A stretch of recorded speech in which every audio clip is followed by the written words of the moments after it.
এসেছি। 5 বছর পর আজ বিজয় ও সোনালীকে খুঁজতে এখানে এসেছে। কি?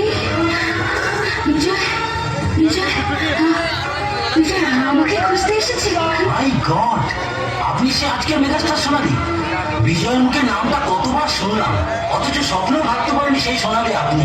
আপনার জন্য তো বিজয় নিজের রেকর্ডিং ছেড়ে দিয়ে আপনাকে ক্যাসেট করার সুযোগ করে দিয়েছিল। আপনার জন্য বিজয় ভাইজাগ গেছিল, নিজের কিডনি বিক্রি করে 50,000 টাকা